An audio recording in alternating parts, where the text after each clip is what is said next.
Donc nous allons poursuivre. Et c'est ce que nous voyons en fait dans ce passage, voilà, avec Paul. Vous voyez, dans Acte 13, l'Écriture nous dit, ayant ensuite traversé toute l'île jusqu'à Paphos, il trouvait un certain magicien, faux prophète juif, nommé Bar-Jésus. Vous voyez, la Bible nomme, les faux prophètes, la Bible nomme. Avec le nom, faux prophète. Pourquoi? Parce que tant qu'il n'est pas démasqué, tant que ses œuvres ne sont pas amenées à la lumière, tant qu'il n'est pas exposé, il va continuer à détourner les enfants du Seigneur. Vous voyez? À la suite, au verset 7, qui était avec le préconsul Sergius Paulus, homme intelligent. Ce dernier fit appeler Barnabas et Saul et manifesta le désir d'entendre la parole. Mais Élymas, le magicien, car c'est ce que signifie son nom, leur faisait opposition, cherchant à détourner de la foi le proconsul. Frère, plusieurs personnes manifestent le désir d'entendre le Seigneur.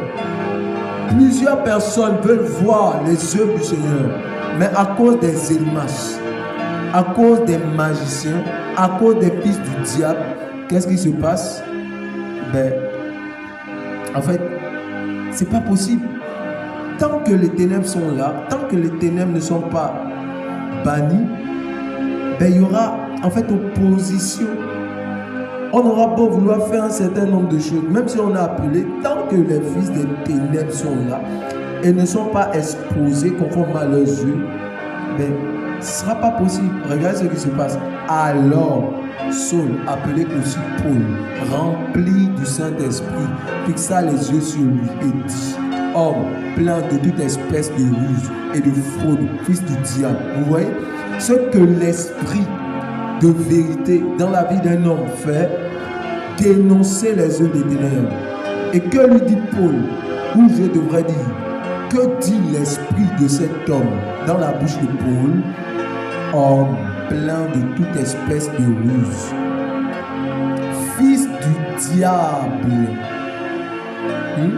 de ruse et de fraude, fils du diable, ennemi de toute justice, ne cessera-tu point de pervertir les voies droites du Seigneur. Donc vous voyez que quand ces hommes sont dans des endroits, leur rôle c'est de pervertir, corrompre, falsifier les voies du Seigneur. Et que doivent faire les hommes remplis de l'esprit, les hommes qui ont une vie avec l'esprit? Ils ne font pas de collaboration. Que doivent-ils faire? Dénoncer ces faux prophètes. Parce que cet homme se faisait passer pour un prophète. Ouais. Mais quel est ce prophète qui détourne les gens de la parole du Seigneur? Quel est ce prophète, en fait, qui annule le commandement du Seigneur au profit de ses principes, de ses traditions, des lois d'honneur, d'horreur? Frère, vous voyez? Et l'esprit a jugé cet homme. Frère, Paul lui dit quoi la suite? Maintenant, voici la main du Seigneur est sur toi. Ah oui. Dieu n'est pas seulement le Dieu de grâce, c'est aussi le Dieu de jugement. Maintenant, voici la main du Seigneur est sur toi. Tu seras aveugle. Et pour un temps, tu ne verras pas le soleil. Aussitôt l'obscurité et les ténèbres tombèrent sur lui. Et il cherchait en tâtonnant des personnes pour le guider. Voilà, vous voyez? C'est ça l'évangile. Tant que les ténèbres sont là, frère, et qu'on n'a pas réglé le problème des ténèbres, le problème des faux prophètes, des agents du diable, frère, ce sera compliqué. Et à la suite, que dit l'Écriture? L'Écriture dit en fait que le préconsul après cela a été frappé par la doctrine. Vous voyez? Il a été frappé par la doctrine. Verset 12 de Acte 13. Alors le préconsul, voyant ce qui était arrivé, crut.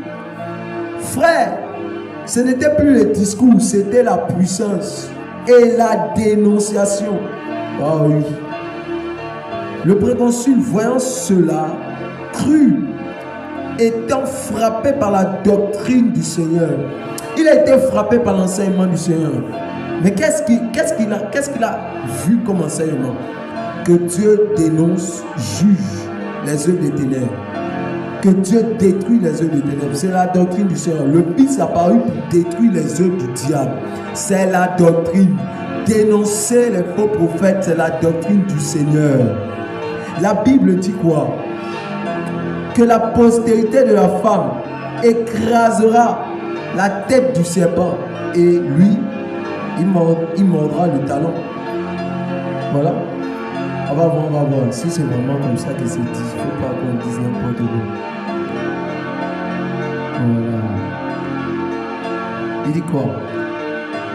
Genèse 3, partie du verset 15. Je mettrai inimitié entre toi et la femme, entre ta postérité et sa postérité. Celle-ci t'écrasera la tête et tu lui blesseras le talon. Donc elle écrasera la tête, le système de pensée, tout ça, écrasé.